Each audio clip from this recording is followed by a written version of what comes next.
Hello दोस्तों, कैसे हो आप सब। आशा करता हूँ कि सब अच्छे होंगे।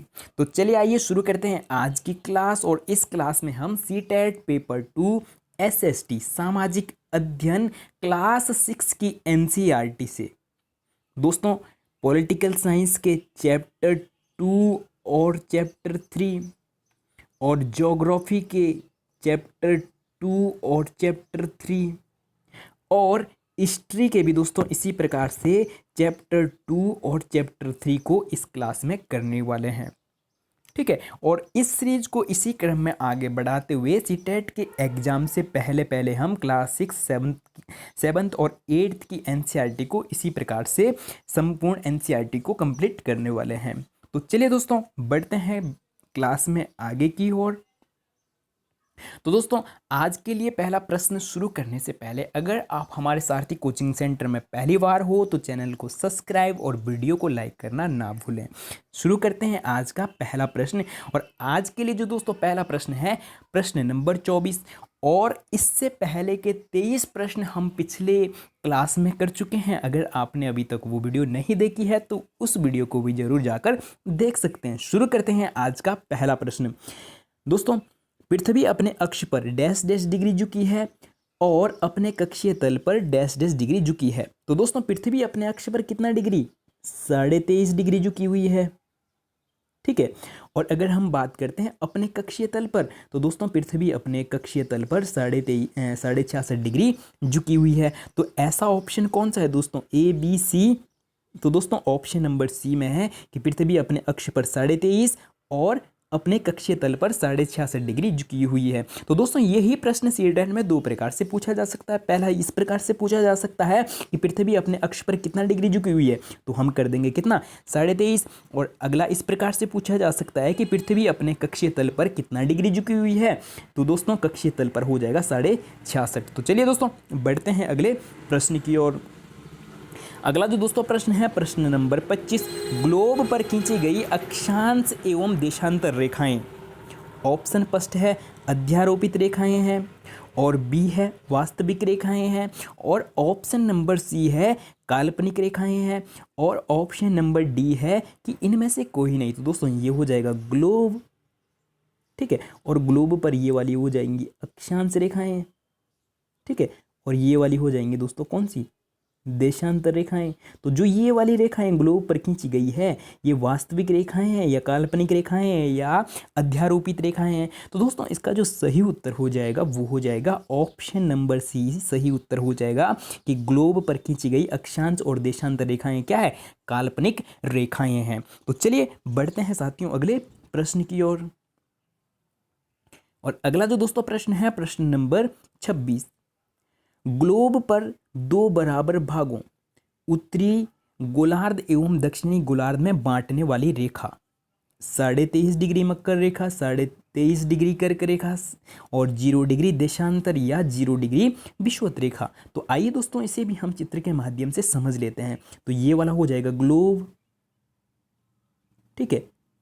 और ये वाली हो जाएगी वो रेखा जो पृथ्वी को दो बराबर भागों उत्तरी गोलार्ध, ये ऊपर वाला हो जाएगा उत्तरी गोलार्ध और नीचे वाला हो जाएगा दक्षिणी गोलार्ध में बांटने वाली जो दोस्तों ये वाली रेखा है इस रेखा का नाम क्या है। तो दोस्तों इस रेखा का नाम एक तो हम 0 डिग्री अक्षांश कह सकते हैं और अगला नाम दोस्तों इसी का नाम विषुवत रेखा भी इसी का नाम है और भूमध्य रेखा, भूमध्य रेखा भी दोस्तों इसी का नाम है। और अगर हम बात करते हैं इंग्लिश में तो इंग्लिश में इस रेखा को इक्वेटर कहा जाता है। तो हमें प्रश्न पूछा गया था कि कौन सी रेखा उत्तरी और दक्षिणी गोलार्ध में बांटती है। तो दोस्तों सही उत्तर हमें मिल गया है ऑप्शन नंबर डी 0 डिग्री अक्षांश या विषुवत रेखा इसका सही उत्तर हो जाएगा। और इसी के अन्य नाम ये वाला 0 डिग्री अक्षांश और विषुवत रेखा भूमध्य रेखा या इक्वेटर भी ये सब भी इसी के नाम है। तो ऑप्शन नंबर डी सही उत्तर हो जाएगा। बढ़ते हैं साथियों अगले प्रश्न की ओर।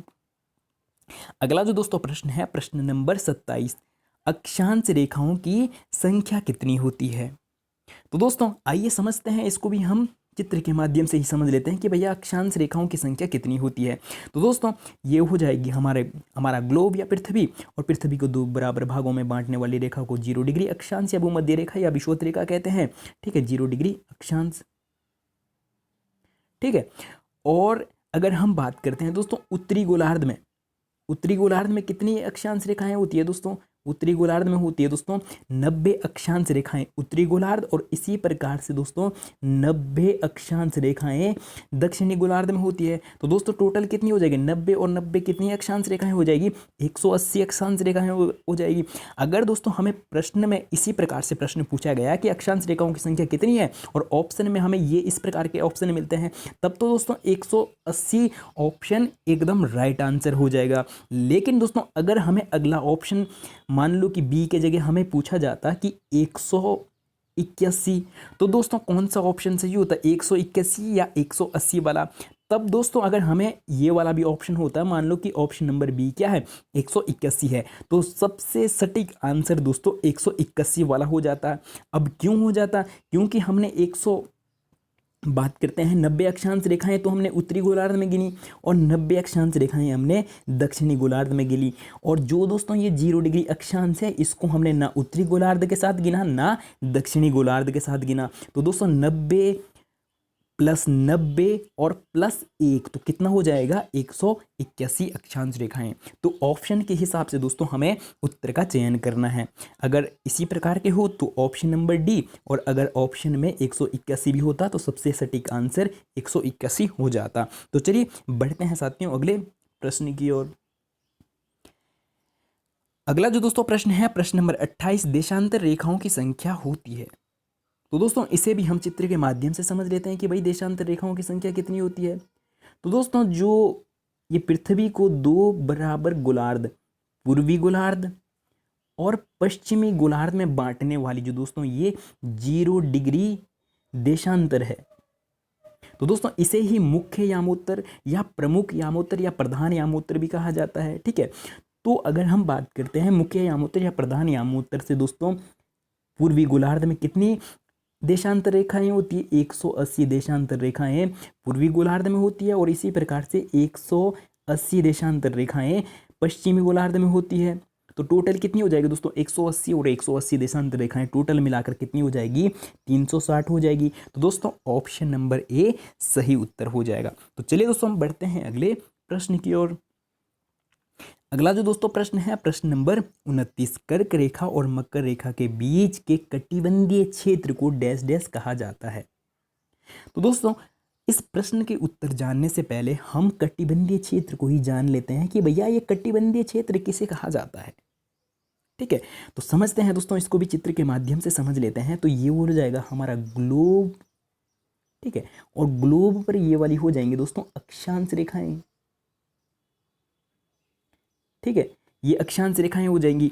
तो दोस्तों अक्षांश रेखाओं का जो बीच वाला ये क्षेत्र है, जो ये वाला क्षेत्र है दोस्तों, बीच वाला जो ये क्षेत्र है, अक्षांश रेखाओं के बीच वाला क्षेत्र जो मैं नीले पेन से ड्रॉ कर रहा हूं, तो दोस्तों इसी को क्या कहा जाता है? कटिबंधीय क्षेत्र या जोन कहा जाता है। जो 2 अक्षांश रेखाओं के जो बीच का क्षेत्र होता है उसे ही दोस्तों कटिबंधीय क्षेत्र या जोन कहा जाता है। ठीक है, और आइए अब समझते हैं प्रश्न को। और प्रश्न में पूछा गया है कि कर्क रेखा और मकर रेखा के बीच के कटिबंधीय क्षेत्र को क्या कहा जाता है। समझते हैं इसको भी दोस्तों, ग्लोब के माध्यम से ही समझते हैं। ठीक है, तो दोस्तों ये वाली हो जाएगी भूमध्य रेखा जो पृथ्वी को 2 बराबर भागों में बांटती है, और ये हो जाएगी दोस्तों उत्तरी गोलार्ध है ना ऊपर वाला, और ये दक्षिणी गोलार्ध है। तो उत्तरी गोलार्ध में जो दोस्तों 23.5 डिग्री जो ये रेखा है, 23.5 डिग्री जो दोस्तों ये रेखा है, इसे कहा जाता है कर्क रेखा। और इसी प्रकार से दक्षिणी गोलार्ध में जो 23.5 डिग्री रेखा है, ये वाली हो जाएगी दोस्तों मकर रेखा। ठीक है, और हमें प्रश्न में पूछा गया है कि कर्क रेखा और मकर रेखा के कटिबंधीय क्षेत्र के बीच के क्षेत्र को डैश डैश कहा जाता है। तो क्या कहा जाता है? ऑप्शन फर्स्ट है शीतोष्ण कटिबंधीय, और बी है उष्ण कटिबंधीय, और सी है शीत कटिबंधीय, और डी है उपयुक्त में कोई नहीं। तो दोस्तों समझते हैं कि जो ये वाला बीच वाला क्षेत्र है तो इसे क्या कहते हैं? तो दोस्तों इसे कहते हैं हम उष्ण कटिबंधीय क्षेत्र कहते हैं। अब समझते हैं कि भैया इसे हम उष्ण कटिबंधीय क्षेत्र क्यों कहते हैं। क्योंकि दोस्तों मान लो कि ये हमारा सूर्य है, और सूर्य की किरणें दोस्तों पूरे वर्ष भर, सूर्य की किरणें पूरे वर्ष भर दोस्तों भूमध्य रेखा पर क्या पड़ती है? सीधी पड़ती है। और इस कारण दोस्तों पूरे वर्ष भर जो भूमध्य रेखा वाला भूमध्य रेखा से 23.5 डिग्री ऊपर और 23.5 डिग्री दक्षिणी गोलार्ध में क्या होती है, भीषण गर्मी होती है। तो उष्ण का मतलब ही दोस्तों क्या है, उष्ण का मतलब ही क्या है, गर्मी। और ये कैसा कैसा क्षेत्र है, तो गर्मी वाला क्षेत्र। तो इस क्षेत्र को क्या कहा जाता है दोस्तों, इसे कहा जाता है उष्णकटिबंधीय क्षेत्र। और अब हम बात करते हैं किसकी, अगर अगला प्रश्न इस प्रकार से आया है कि शीतोष्ण कटिबंधीय क्षेत्र किसे कहते हैं। तो दोस्तों 23.5 डिग्री उत्तरी गोलार्ध से लेकर 66.5 डिग्री उत्तरी गोलार्ध का जो ये बीच वाला क्षेत्र है, इसे हम काले पेन से ड्रॉ करेंगे। ये वाला क्षेत्र, इस क्षेत्र को दोस्तों क्या कहा जाता है, शीतोष्ण कटिबंधीय, शीतोष्ण कटिबंधीय क्षेत्र कहते हैं। और शीतोष्ण का मतलब क्या है दोस्तों, संधि विच्छेद क्या होता है, शीत प्लस उष्ण, कि जहां पे शीत का मतलब ठंडा और उष्ण का मतलब गर्म। तो दोस्तों यहाँ पर सूर्य की किरणें साल भर में एक बार सीधी पड़ती है। और इसी प्रकार से दोस्तों ये वाला क्षेत्र भी हो जाएगा 23.5 डिग्री से 66.5 डिग्री दक्षिणी गोलार्ध वाला ये वाला क्षेत्र भी क्या हो जाएगा, शीतोष्ण वाला ही क्षेत्र हो जाएगा। तो शीतोष्ण का मतलब है कि जहां पे साल भर में एक बार गर्मी और सर्दी भी होती है, गर्मी और सर्दी दोनों वाला मौसम होता है, तो इसे हम शीतोष्ण कटिबंधीय क्षेत्र कहते हैं।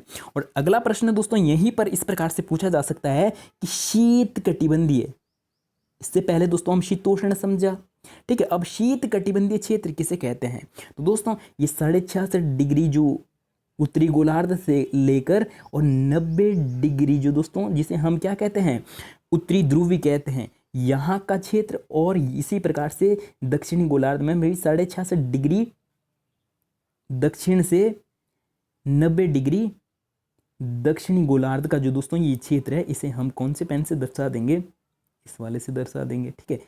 ये वाला क्षेत्र, इसे दोस्तों क्या कहा जाता है, शीत कटिबंधीय क्षेत्र कहा जाता है। तो शीत कटिबंधीय क्षेत्र भी समझ लिया दोस्तों, और शीतोष्ण कटिबंधीय क्षेत्र भी हमने समझ लिया, और साथ में हमने उष्ण कटिबंधीय क्षेत्र भी समझ लिया। तो चलिए दोस्तों बढ़ते हैं अगले प्रश्न की ओर। और इसका सही उत्तर हो जाएगा दोस्तों कि कर्क रेखा और मकर रेखा के बीच के कटिबंधीय क्षेत्र को क्या कहा जाता है, तो उष्ण कटिबंधीय क्षेत्र कहा जाता है। बढ़ते हैं साथियों अगले प्रश्न की ओर।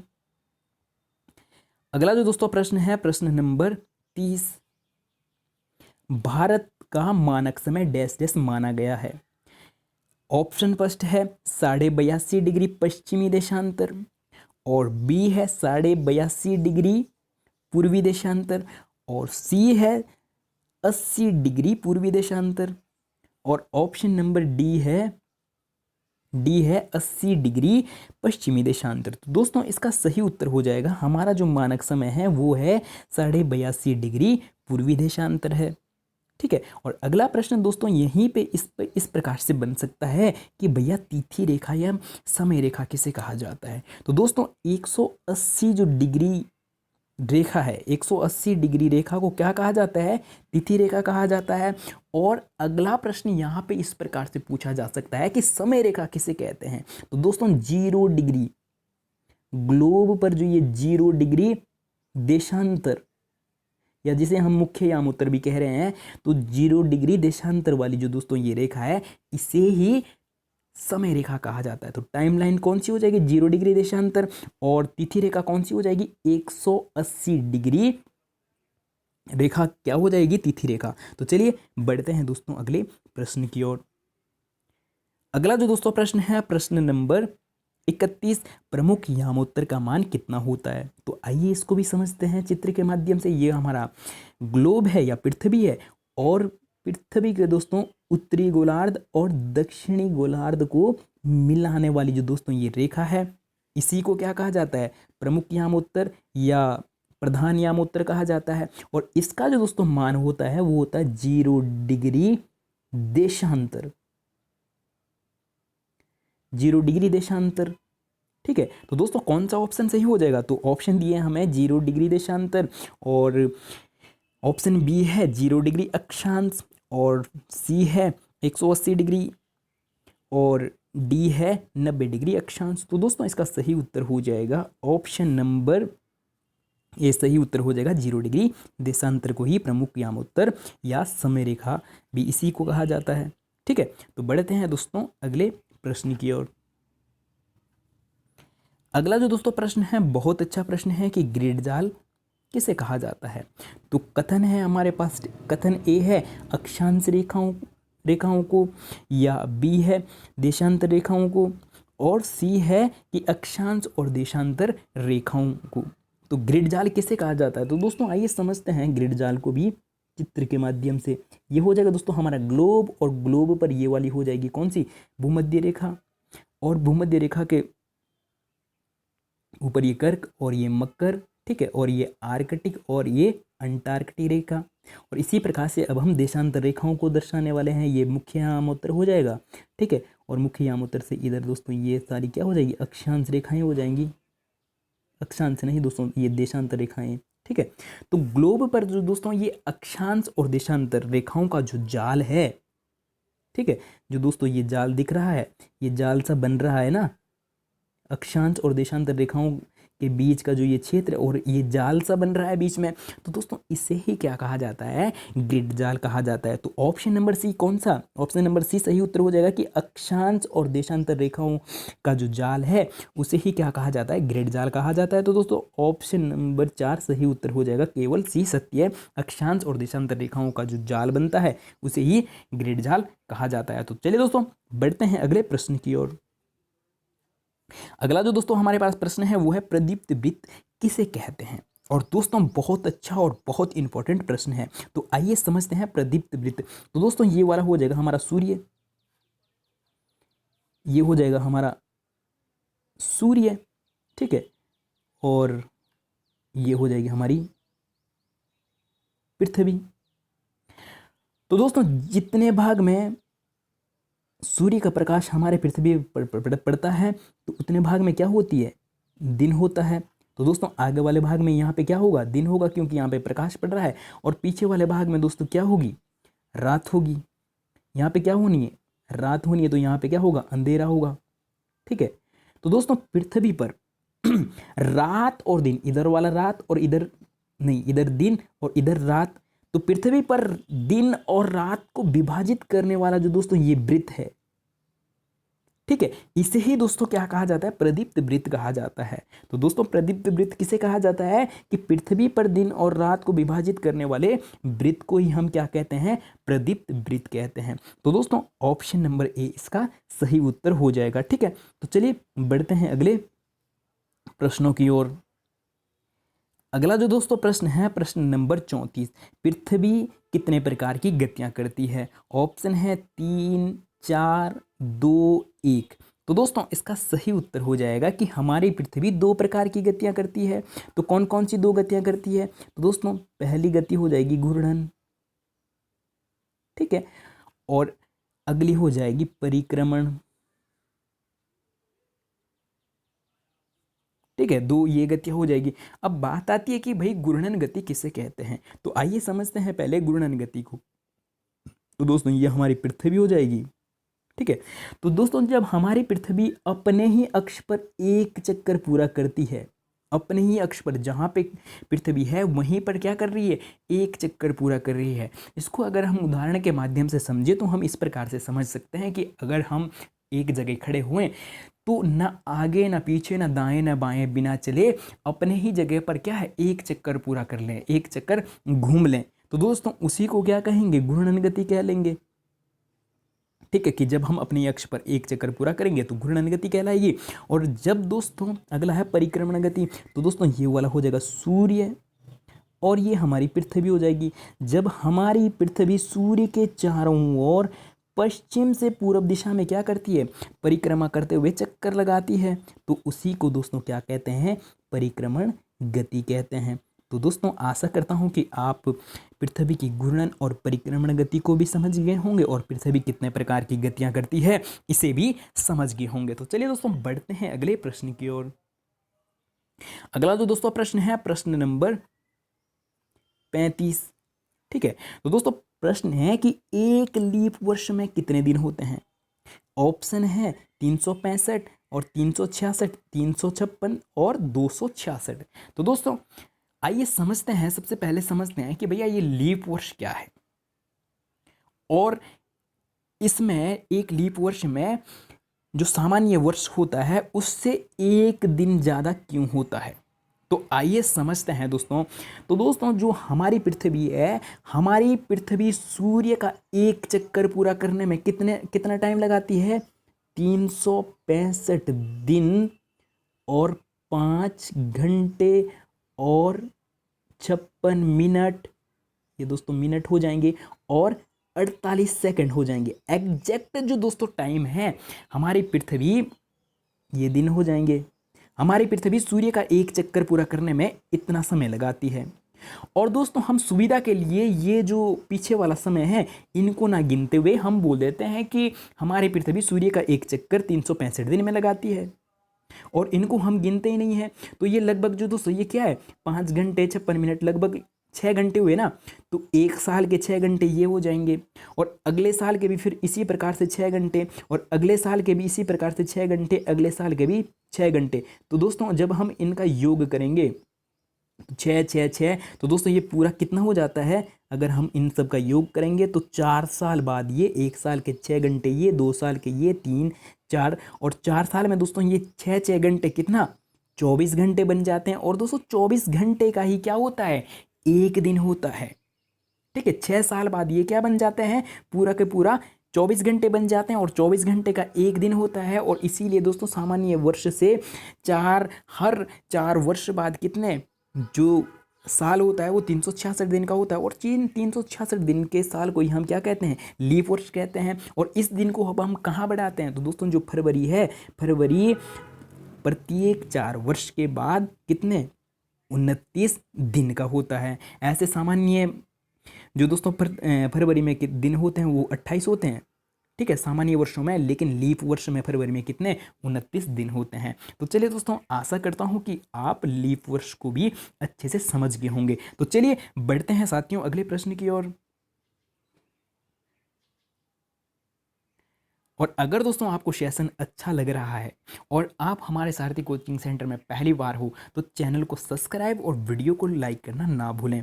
बढ़ते हैं साथियों अगले प्रश्न की ओर। और अगला जो दोस्तों प्रश्न है इसे भी हम अच्छे से समझने वाले हैं। तो दोस्तों प्रश्न है विषुव किसे कहते हैं, और बहुत बहुत इंपॉर्टेंट प्रश्न है साथियों।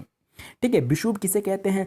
तो ऑप्शन नंबर ए है, सूर्य की किरणें सीधी विषुवत रेखा पर पड़ती है और पृथ्वी पर दिन और रात की अवधि बराबर होती है। ठीक है, अच्छी बात है। अगला ऑप्शन देख लेते हैं कि सूर्य की किरणें सीधी कर्क रेखा पर पड़ती है, और ऑप्शन नंबर सी है सूर्य की किरणें सीधी मकर रेखा पर पड़ती है, और ऑप्शन नंबर डी है उपयुक्त में कोई नहीं। तो दोस्तों इसे हम चित्र के माध्यम से समझ लेते हैं। तो ये वाला हो जाएगा दोस्तों ग्लोब, और ये हो जाएगा हमारा सूर्य। ठीक है, और ग्लोब पर ये हो जाएगी भूमध्य रेखा, ये वाली हो जाएगी भूमध्य रेखा, और ये कर्क रेखा, और ये मकर रेखा। ठीक है, तो दोस्तों जब सूर्य की किरणें सीधी कहाँ पड़ती है? भूमध्य रेखा पर पड़ती है।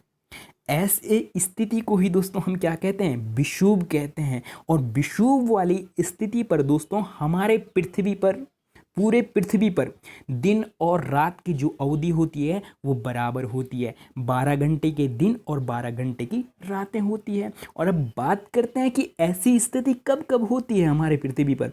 तो दोस्तों 21 मार्च, ठीक है, और 23 सितंबर को हमारे पृथ्वी पर बराबर 12 घंटे के दिन और 12 घंटे की रातें होती है। तो इसे ही दोस्तों हम क्या कहते हैं? विषुव कहते हैं। और अगला प्रश्न आपको बन सकता है पेपरों में कि सूर्य की किरणें सीधी कर्क रेखा पर कब पड़ती है।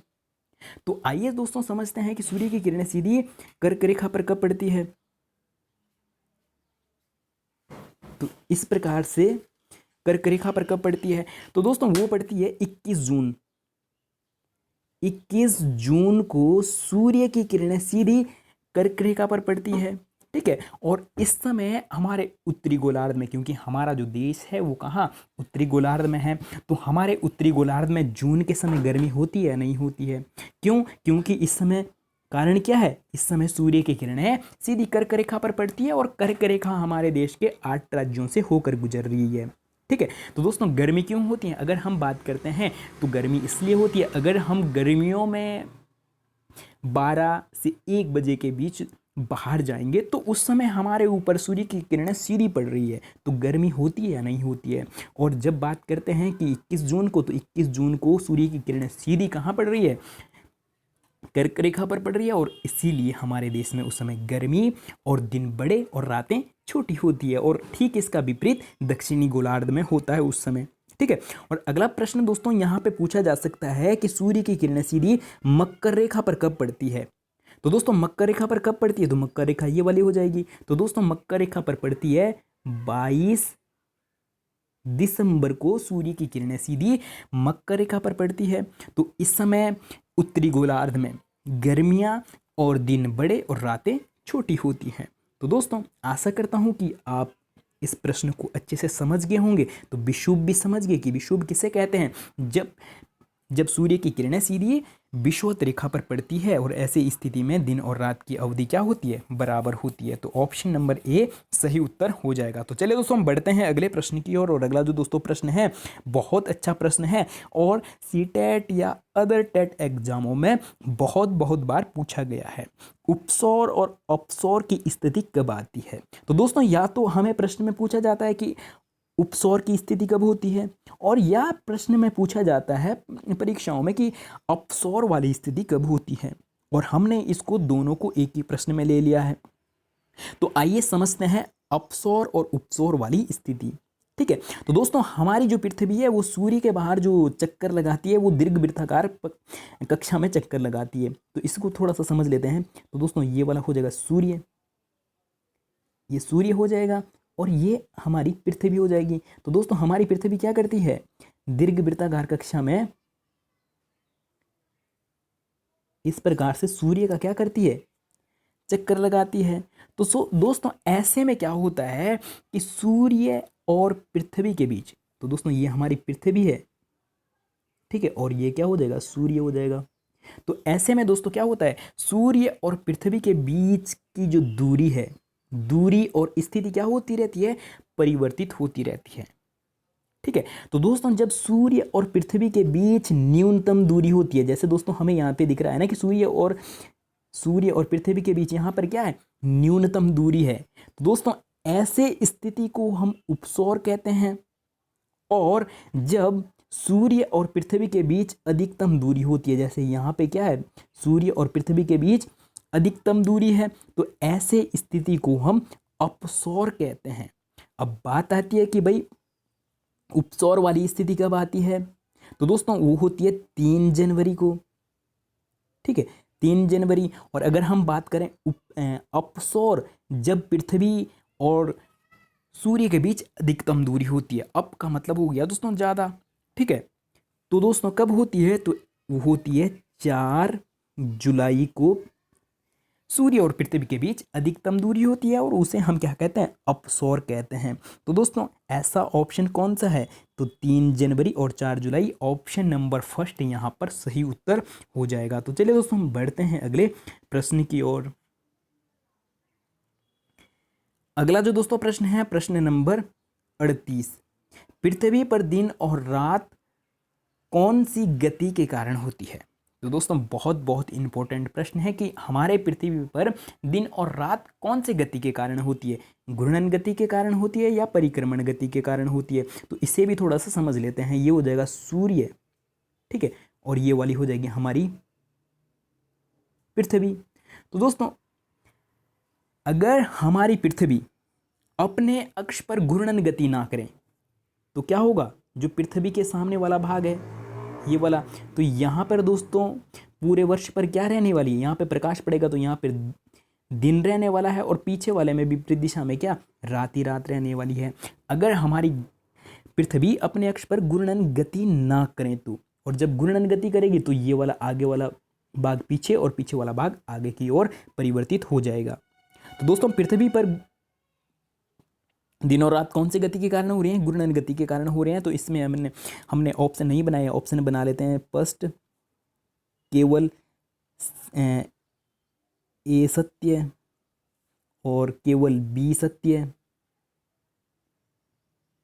और ए और बी दोनों सत्य है, ए और बी दोनों सत्य है। तो दोस्तों कौन सा ऑप्शन सही हो जाएगा? तो ए वाला सही हो जाएगा कि भाई केवल ए कथन सत्य है। परिक्रमण गति के कारण क्या होती है दोस्तों?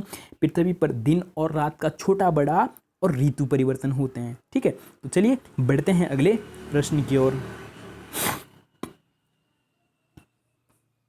अगला जो दोस्तों प्रश्न है, अब यहां से पॉलिटिकल साइंस शुरू हो जाता है। इससे पहले वाले जो दोस्तों प्रश्न थे वो सारे के सारे क्लास 6 की एनसीईआरटी चैप्टर 2 और चैप्टर 3 के ज्योग्राफी के प्रश्न थे, और यहाँ से अब क्या शुरू हो जाता है? पॉलिटिकल साइंस क्लास 6 चैप्टर 2 और 3 के प्रश्न शुरू हो रहे हैं।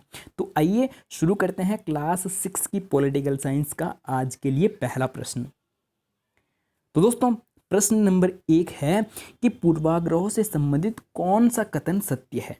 तो दोस्तों सबसे पहले तो बात ये आ जाती है कि भैया पूर्वाग्रह किसे कहते हैं? तो जब हम किसी के बारे में पहले से ही कोई राय बना लेते हैं और उसे हम अपने दिमाग में बिठा लेते हैं तो उसे ही क्या कहते हैं दोस्तों? पूर्वाग्रह कहते हैं। तो आइए समझते हैं अब कथनों को कि पूर्वाग्रह किसे कहते हैं। कथन ए है, ग्रामीण लोग अपने स्वास्थ्य को लेकर सतर्क नहीं होते। तो दोस्तों क्या ये सत्य है क्या?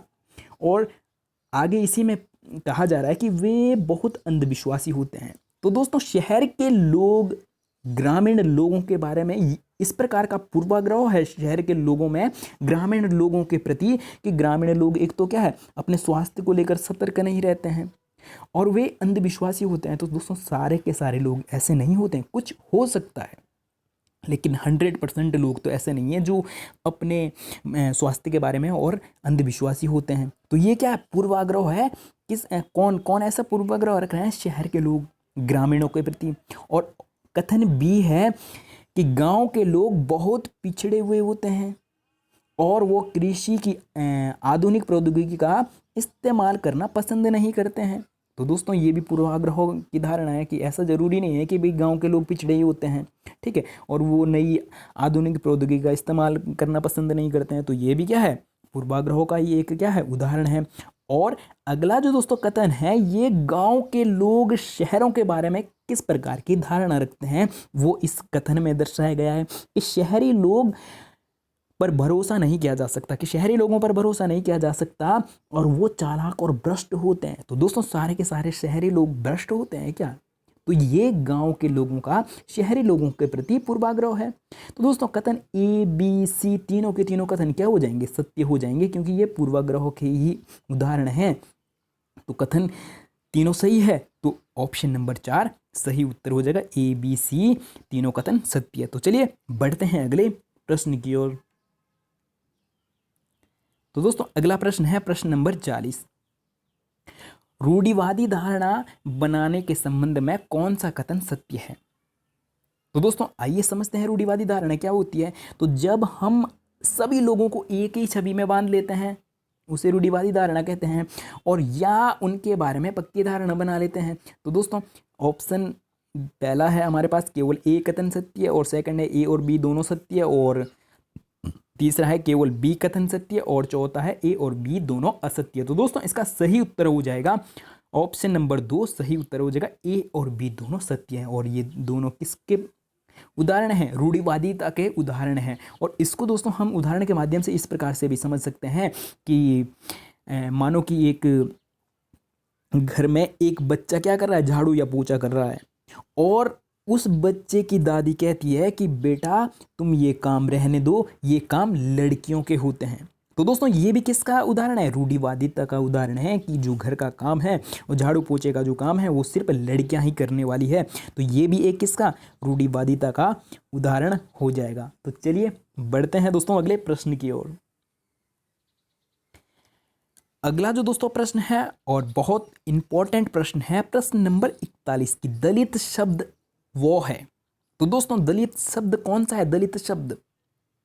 और दोस्तों चलिए समझ लेते हैं, पहले ऑप्शन को समझ लेते हैं कि अछूत, और बी है दबाया गया, और सी है कुचला गया, और डी है दबाकर रखा गया। तो दोस्तों जो दलित है, दलित वर्ग के लोगों को जो सरकार है, सरकार ने दलित वर्ग को एससी वर्ग के अंतर्गत रखा है। तो इसका सही उत्तर क्या हो जाएगा? तो दोस्तों ऐसे तो ये लगभग लगभग आपको चारों के चारों ऑप्शन सही लग रहे होंगे, लेकिन हमें सबसे सटीक आंसर बताना है कि दलित शब्द वो है। तो इसका जो दोस्तों सही उत्तर हो जाएगा वो हो जाएगा ऑप्शन नंबर डी सही उत्तर हो जाएगा कि दलित वर्ग क्या है, दबाकर रखा गया। ठीक है, तो चलिए बढ़ते हैं साथियों अगले प्रश्न की ओर। अगला जो दोस्तों प्रश्न है प्रश्न नंबर 42। तो दोस्तों प्रश्न है डॉक्टर भीमराव अंबेडकर से संबंधित कौन सा कथन असत्य है? तो दोस्तों हमें असत्य कथन की पहचान करनी है। तो कथन ए है BR अंबेडकर या डॉक्टर भीमराव अंबेडकर को भारतीय संविधान के पिता भी कहा जाता है, बिल्कुल कहा जाता है, सही हो जाएगा। और अगला कथन है दोस्तों बी है दलितों के सबसे बड़े नेता के रूप में माना जाता है या जाना जाता है, तो ये कथन भी सत्य हो जाएगा। और सी है डॉक्टर अंबेडकर ने दलित समुदाय के अधिकारों के लिए लड़ाई लड़ी थी, बिल्कुल लड़ी थी, ये कथन भी सत्य हो जाएगा। और ऑप्शन डी है या कथन डी है डॉक्टर भीमराव अंबेडकर का जन्म महार जाति में हुआ, तो ये कथन भी सही है। तो कभी कभी दोस्तों इस प्रकार से प्रश्न पूछा जाता है कि डॉक्टर भीमराव अंबेडकर का जन्म कौन सी जाति में हुआ, तो महार जाति में हुआ। ठीक है, और ई है दोस्तों कथन ई है डॉक्टर भीमराव अंबेडकर संविधान सभा के अध्यक्ष थे, तो दोस्तों यही कथन क्या हो जाएगा, गलत हो जाएगा। डॉक्टर भीमराव अंबेडकर किस समिति के अध्यक्ष थे? तो दोस्तों प्रारूप समिति के अध्यक्ष थे। डॉक्टर भीमराव अंबेडकर प्रारूप समिति के अध्यक्ष थे, संविधान सभा के अध्यक्ष नहीं थे। और संविधान सभा के अध्यक्ष कौन थे दोस्तों? डॉक्टर राजेंद्र प्रसाद क्या हो जाएंगे? संविधान सभा के अध्यक्ष। ठीक है, और अगला कथन है दोस्तों कथन एफ है अंबेडकर अपनी जाति के पहले व्यक्ति थे जिसने अपनी कॉलेज की पढ़ाई पूरी की और वकील बनने के लिए इंग्लैंड गए, तो ये कथन भी सत्य है। और अगला दोस्तों यहाँ पे इसी प्रकार से भी अगला कथन हो सकता था कि जो डॉक्टर भीमराव अंबेडकर हैं उन्होंने अपने उम्र के अंत में बौद्ध धर्म को अपनाया, तो ये वाला भी सही हो जाता। तो चलिए दोस्तों हम बढ़ते हैं अगले प्रश्न की ओर और इसका सही उत्तर क्या हो जाएगा? ऑप्शन नंबर ई सही उत्तर हो जाएगा, क्योंकि हमें असत्य पूछा था, तो असत्य पूछा था इसीलिए असत्य ही यहाँ पे सत्य है। तो चलिए बढ़ते हैं अगले प्रश्न की ओर। अगला जो दोस्तों प्रश्न है प्रश्न नंबर 43 अभिव्यक्ति की आज़ादी का वर्णन भारतीय संविधान के कौन से अनुच्छेद में किया गया है? तो दोस्तों अनुच्छेद 21 में किया गया है या अनुच्छेद 19 में किया गया है या अनुच्छेद 18 में किया गया है या अनुच्छेद 17 में किया गया है? तो दोस्तों आइए समझते हैं चारों के चारों अनुच्छेदों को। तो दोस्तों अगर हम बात करते हैं अनुच्छेद 21 की, तो दोस्तों अनुच्छेद 21 में प्राण एवं दैहिक स्वतंत्रता का वर्णन किया गया है। और अगर हम बात करें अनुच्छेद 18 में दोस्तों उपाधियों के अंत का वर्णन किया गया है। और दोस्तों अगर हम बात करते हैं अनुच्छेद 17, तो अनुच्छेद 17 में दोस्तों छुआछूत का अंत किया गया है। ठीक है, और अगर हम बात करते हैं अनुच्छेद 19, तो अनुच्छेद 19 में दोस्तों स्वतंत्रता का वर्णन किया गया है। और जो दोस्तों हमें पूछा गया है कि अभिव्यक्ति की स्वतंत्रता, तो यहाँ पे अगर 19 का ए होता, 19 का ए, तो सबसे सटीक आंसर क्या हो जाता? 19 का जो ए अनुच्छेद है, 19 में दोस्तों 6 प्रकार की स्वतंत्रता की बात की गई है। तो जो फर्स्ट है 19 का फर्स्ट या 19 का ए या 19 का क कह सकते हैं, उसमें अभिव्यक्ति की स्वतंत्रता की बात कही है। तो अगर हमें इस प्रकार के चारों ऑप्शन हो तो हमें सटीक आंसर किसे मानना है? बी को मानना है। और अगर यहाँ पे अगला ऑप्शन क्या होता, 19 का ए या 19 का फर्स्ट, इस प्रकार से होता, तो सबसे सटीक आंसर यही हो जाता कि 19 का ए या 19 का फर्स्ट। ठीक है, तो चलिए बढ़ते हैं अगले प्रश्न की ओर। और अगला जो दोस्तों प्रश्न है प्रश्न नंबर 45 लोकतांत्रिक सरकार किसे कहते हैं? कथन ए है ऐसी सरकार जहां लोग अपने पसंद का नेता वोट देकर स्वयं चुनते हैं। और कथन बी है दोस्तों, लोकतंत्र में लोग ही सरकार को शक्ति प्रदान करते हैं। और हमें ऑप्शन दिए गए हैं कि केवल कथन ए सत्य है, केवल कथन बी सत्य है, ए और बी दोनों सत्य है, ए और सभी असत्य है। तो दोस्तों हमें सत्य कथन की पहचान करनी है। तो दोस्तों इसका सही उत्तर हो जाएगा ऑप्शन नंबर 3, सही उत्तर हो जाएगा ए और बी दोनों कथन सत्य है। ठीक है, तो चलिए बढ़ते हैं अगले प्रश्न की ओर। और अगला जो दोस्तों प्रश्न है, प्रश्न नंबर 46, सत्य कथन की पहचान कीजिए। तो दोस्तों पहला है, अमेरिका में औरतों को वोट देने का अधिकार 1920 में मिला। और कथन बी है कि इंग्लैंड की औरतों को वोट देने का अधिकार 1928 में मिला।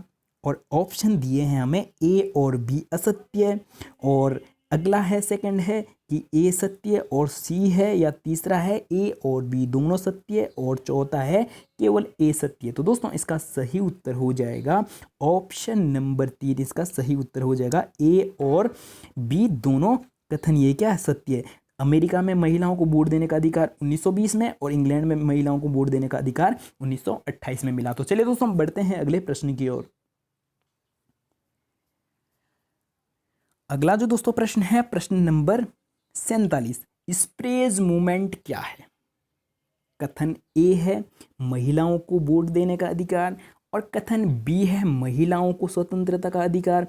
और ऑप्शन दिए गए हैं हमें, केवल ए सत्य है, कथन बी सत्य है, ए और बी दोनों सत्य है, और ए और बी दोनों असत्य है। तो दोस्तों इसका जो सही उत्तर हो जाएगा वो हो जाएगा ऑप्शन नंबर, जो आपका कथन ए है, कथन ए सत्य है और कथन बी क्या है, असत्य है। तो ऐसा ऑप्शन कौन सा है, कथन ए सत्य, ऑप्शन नंबर फर्स्ट वाला ही सही उत्तर हो जाएगा। तो दोस्तों स्प्रेज मूवमेंट क्या है, महिलाओं को वोट देने का अधिकार है। ठीक है, तो चलिए बढ़ते हैं अगले प्रश्न की ओर। और अगला जो दोस्तों प्रश्न है बहुत बहुत इंपॉर्टेंट प्रश्न है, प्रश्न को थोड़ा सा जूम कर लेते हैं। तो दोस्तों प्रश्न है यंग इंडिया पत्रिका। तो पहला तो आपको इस प्रकार से ही प्रश्न पूछा जा सकता है कि यंग इंडिया पत्रिका किसकी है, या इसके संपादक कौन है। ठीक है, एक प्रश्न तो यहीं से इस प्रकार से बन सकता है। और अगला प्रश्न आपको इस प्रकार से पूछा जा सकता है कि यंग इंडिया पत्रिका में मैं यह विचार सहन नहीं कर सकता कि जिस आदमी के पास संपत्ति है वो वोट दे सकता है, लेकिन वो आदमी जिसके पास चरित्र है पर संपत्ति या शिक्षा नहीं, वो वोट नहीं दे सकता है। या जो दिन भर अपना पसीना बहाकर ईमानदारी से काम करता है वह वोट नहीं दे सकता, क्योंकि उसने गरीब आदमी होने का गुनाह किया है। तो दोस्तों ये कथन या ये विचार किसका है, जवाहरलाल नेहरू, महात्मा गांधी, सुभाष चंद्र बोस और डॉक्टर भीमराव अंबेडकर। तो दोस्तों इसका सही उत्तर हो जाएगा ऑप्शन नंबर बी, सही उत्तर हो जाएगा महात्मा गांधी। तो चलिए बढ़ते हैं अगले प्रश्न की ओर।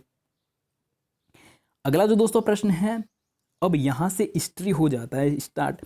क्लास 6 की हिस्ट्री का चैप्टर 2 और 3 स्टार्ट हो जाता है अब यहां से। ठीक है, तो दोस्तों प्रश्न है, और इस प्रकार के प्रश्नों को करने की आदत डाल लीजिए दोस्तों, क्योंकि सीटेट में कभी कभी बहुत लंबे लंबे प्रश्न भी पूछे जाते हैं। तो एक तो आपको पेपर क्वालिफाई करने के लिए जो आपकी पढ़ने की स्पीड है उसको थोड़ा सा बढ़ाना पड़ेगा। ठीक है, तो दोस्तों प्रश्न है कि आखेटक खाद्य संग्राहक। तो दोस्तों आखेट किसे कहते हैं, शिकार करना, ठीक है, या शिकारी। और संग्राहक समुदाय के लोगों की एक जगह से दूसरी जगहों पर जाने, घूमने, रहने के कारण हो सकते हैं। तो दोस्तों जो आखेटक या संग्राहक के जो समुदाय के लोग हैं वो एक जगह से दूसरी जगह तक जाने के उनके जो कारण हैं, तो हमें कारणों की पहचान करनी है कि वो एक जगह से दूसरी जगह तक क्यों जाते थे। तो कथन फर्स्ट है दोस्तों, अगर वो एक ही जगह पर ज़्यादा दिन तक रहते तो आसपास के पौधों, फलों और जानवरों को खाकर समाप्त कर देते, इसलिए और भोजन की तलाश में वो दूसरी जगह जाते थे। तो बिल्कुल सही बात है कि जब भाई वो एक ही जगह पर रहेंगे तो वहाँ का भोजन वो सारा खत्म कर देंगे, फल फूल सब खत्म कर देंगे, जानवरों को, वहाँ के जानवरों को सब को मार कर खा लेंगे। तो अब और भोजन के लिए उन्हें क्या है, वहाँ से दूसरी जगह पर जाना पड़ेगा। बिल्कुल सही बात है भाई, ये पहला कथन सही है। और कथन बी को देख लेते हैं कि जानवर अपने शिकार के लिए या फिर हिरण महेशी अपना चारा ढूंढने के लिए। तो कुछ जानवर दोस्तों क्या करते हैं, जानवर भी जानवरों का शिकार करते हैं। तो जानवर अपने शिकार के लिए और हिरण और महेशी अपने चारे ढूंढने के लिए एक जगह से दूसरी जगह तक जाते थे। तो इसलिए इन जानवरों का शिकार करने के लिए लोग भी इनके पीछे पीछे जाया करते थे। तो बिल्कुल सही बात है, जब आपका शिकार आगे जा रहा है तो आपको भी वहां से क्या जाना पड़ेगा, आगे जाना पड़ेगा। ठीक है, एक जगह से दूसरी जगह तक जाना पड़ेगा। और कथन सी है दोस्तों, पेड़ों और पौधों में फल फूल अलग अलग मौसम में आते हैं। तो बिल्कुल सही बात है कि पेड़ों और फलों में क्या है, फल फूल अलग अलग मौसम में आते हैं, इसीलिए लोग इनकी तलाश में उपयुक्त मौसम के अनुसार अन्य इलाकों में घूमते थे। तो ये भी सही बात है कि भाई जब एक जगह के फल खत्म हो जाएंगे तो वो मौसम के अनुसार दूसरी जगह पर जाएंगे कि भाई कहाँ पे हमें फल या खाद्य सामग्री मिल सकती है। ठीक है, इस तलाश में अगले जगह जाते थे। तो ये कथन भी सही है, कथन सी भी सही है। और कथन डी है दोस्तों, पानी की तलाश में।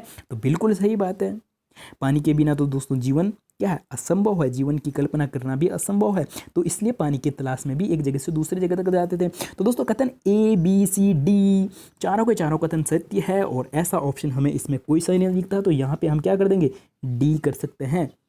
ए बी सी डी चारों कथन क्या हो जाएंगे, सत्य हो जाएंगे। तो इसलिए ऑप्शन नंबर 4 सही उत्तर हो जाएगा। तो चलिए दोस्तों हम बढ़ते हैं अगले प्रश्न की ओर। अगला तो दोस्तों प्रश्न है प्रश्न नंबर 50। तो दोस्तों प्रश्न नंबर 50 है, उद्योग स्थल के बारे में सही कथन की पहचान कीजिए। और बहुत इंपॉर्टेंट प्रश्न है दोस्तों, और पेपरों में पूछा भी गया है। ठीक है, बहुत बार पूछा गया है। कथन ए है, जहां लोग पत्थरों से औजार बनाते थे उन स्थलों को उद्योग स्थल कहते हैं। बिल्कुल सही बात है कि जहां लोग पत्थरों से क्या बनाते थे, औजार बनाते थे, उन स्थलों को क्या कहते थे, उद्योग स्थल। और कथन बी है दोस्तों, कभी कभी लोग उद्योग स्थलों पर कुछ ज़्यादा समय तक रहा करते थे। ठीक है, तो जहाँ पे वो क्या बना रहे हैं, पत्थरों से औजार बना रहे हैं, वहाँ तक वो ज़्यादा समय व्यतीत करते थे। और जब ज़्यादा समय व्यतीत करते तो ऐसे स्थलों को आवासीय उद्योग स्थल कहते हैं। तो बिल्कुल दोस्तों दोनों ही बातें सही है, दोनों ही कथन सही है। और ऐसा ऑप्शन हमें कौन सा मिल जाता है, ऑप्शन नंबर 4 ए और बी दोनों सत्य है। तो चलिए बढ़ते हैं साथियों अगले प्रश्न की ओर। और अगला जो दोस्तों प्रश्न है प्रश्न नंबर 51। और इस प्रश्न को भी पेपर में बहुत बार पूछा गया है कि पाषाण औजार का निर्माण इस संबंध में कौन सा कथन सत्य है, असत्य। तो दोस्तों हमें असत्य की पहचान करनी है, असत्य कथन कौन सा है। कथन ए है या ऑप्शन ए है, पाषाण उपकरणों को 3 तरीकों से बनाया जाता था। और बी है, पाषाण उपकरणों को प्राय 2 तरीकों से बनाया जाता था, पत्थर से पत्थर टकराकर और दबाव तकनीक शल्क। ठीक है, दबाव शल्क तकनीक द्वारा। तो दोस्तों इसका जो सही उत्तर हो जाएगा, क्योंकि हमें पूछा है कि कौन सा कथन असत्य है, तो असत्य कौन सा वाला हो जाएगा, 2 वाला हो जाएगा। नहीं, फर्स्ट कथन क्या हो जाएगा, असत्य हो जाएगा, ए वाला असत्य हो जाएगा। और हमें असत्य पूछा है तो इसीलिए यहाँ पे ए ही कथन यहाँ पे सत्य हो जाएगा। ठीक है, ऑप्शन नंबर ए इसका क्या हो जाएगा, सही उत्तर हो जाएगा। और अगर हम बात करते हैं दोस्तों, पाषाण उपकरणों को प्राय 2 तरीकों से बनाया जाता था।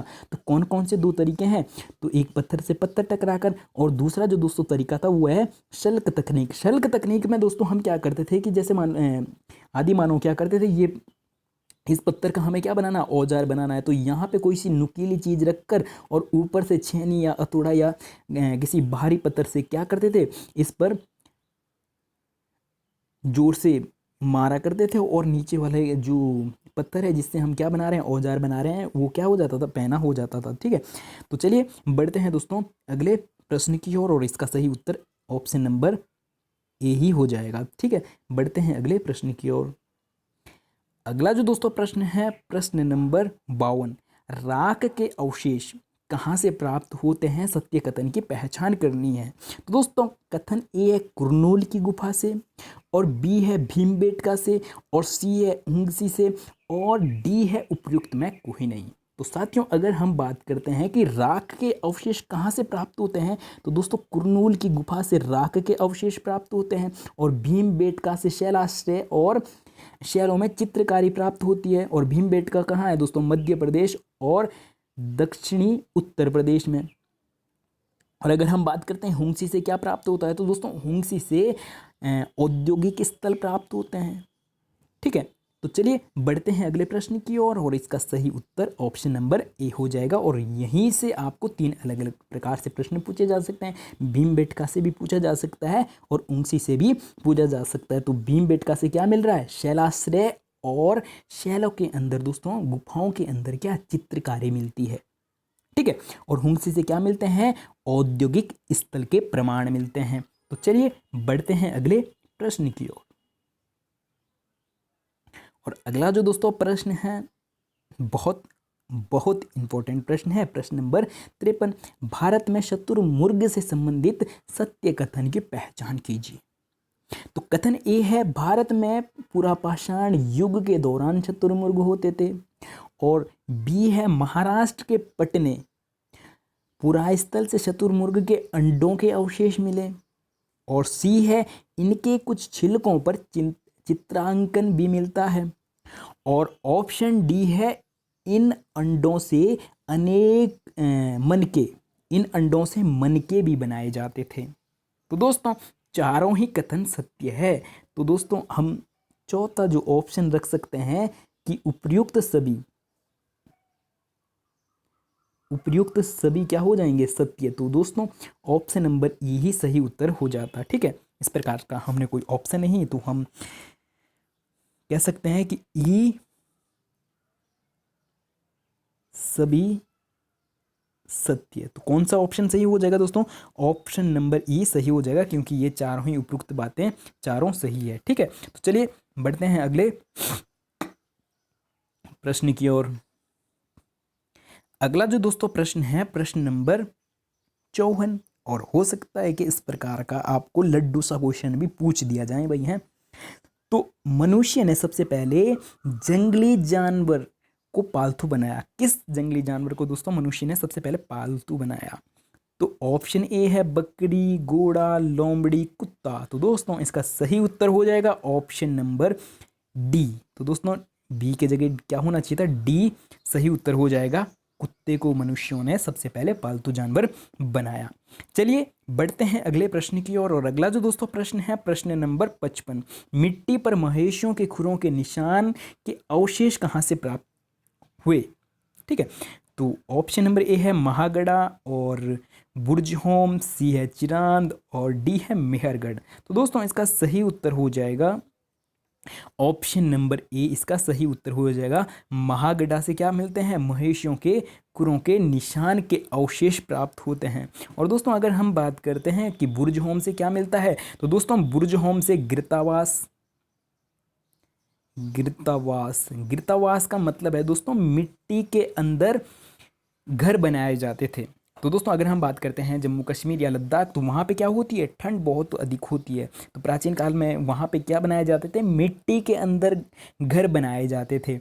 और उन घरों के अंदर गर्म रहने के लिए आग जलाई जाती थी। तो आग के अवशेष भी मिलते हैं और मिट्टी के अंदर गिरतावास के अवशेष भी कहाँ से मिलते हैं दोस्तों, बुर्जहोम से मिलते हैं। ठीक है, तो चलिए बढ़ते हैं आगे की ओर और मेहरगढ़ वाला प्रश्न आगे आने वाला है। ठीक है, अगला जो दोस्तों प्रश्न है ये आज के लिए सेकंड लास्ट प्रश्न है। तो दोस्तों अगर आप हमारे सारथी कोचिंग सेंटर में पहली बार हो और आपको वीडियो अच्छी लगी हो, तो दोस्तों वीडियो को लाइक और चैनल को सब्सक्राइब करना ना भूलें। और अगर आप हमारे साथ इसी प्रकार की और भी वीडियो देखना चाहते हैं तो बेल आइकन को प्रेस करना ना भूलें। ठीक है, तो चलिए शुरू करते हैं आज का सेकंड लास्ट प्रश्न। तो दोस्तों प्रश्न है, एक कब्र में एक मृतक के साथ एक बकरी भी दफनाया गया। तो दोस्तों एक कब्र में क्या है, एक मृतक के साथ, तो एक ही कब्र में दोस्तों किसको, एक मनुष्य और मनुष्य के साथ किसको, बकरी को भी दफनाया गया। तो ऐसे कंकाल या ऐसे अवशेष कहाँ से प्राप्त होते हैं, मेहरगढ़ से या चिरांद से या महागढ़ा से या इनाम गांव से? तो दोस्तों इसका जो सही उत्तर हो जाएगा वो हो जाएगा मेहरगढ़। इसका सही उत्तर हो जाएगा। तो चलिए दोस्तों बढ़ते हैं अगले प्रश्न की ओर। और अगला जो दोस्तों प्रश्न है ये आज के लिए अंतिम प्रश्न है। किस पुरा स्थल से काष्ठाश्म अति प्राचीन, तो दोस्तों काष्ठाश्म किसे कहते हैं? अति प्राचीन लकड़ी जो सख्त ठीक है सख्त होकर पत्थर बन गई के औजार और बर्तन कहाँ से प्राप्त होते हैं? तो दोस्तों ऑप्शन नंबर ए है कुल्डी हवा, और बी है दाऊजली हेडिंग, और सी है महागढ़ा, और डी है चिरान। तो साथियों इसका सही उत्तर हो जाएगा ऑप्शन नंबर बी, इसका सही उत्तर हो जाएगा। तो दोस्तों आज के लिए इतना ही, और वीडियो में पूरा बने रहने के लिए बहुत बहुत धन्यवाद, और मिलते हैं जल्दी ही नेक्स्ट वीडियो में। और अगर आप हमारे चैनल पर नए हो और इस प्रकार की और वीडियो चाहते हैं तो चैनल को सब्सक्राइब और वीडियो को लाइक और अपने दोस्तों तक शेयर करना ना भूलें। तो चलिए आज के लिए इतना ही, मिलते हैं जल्दी ही नेक्स्ट वीडियो में।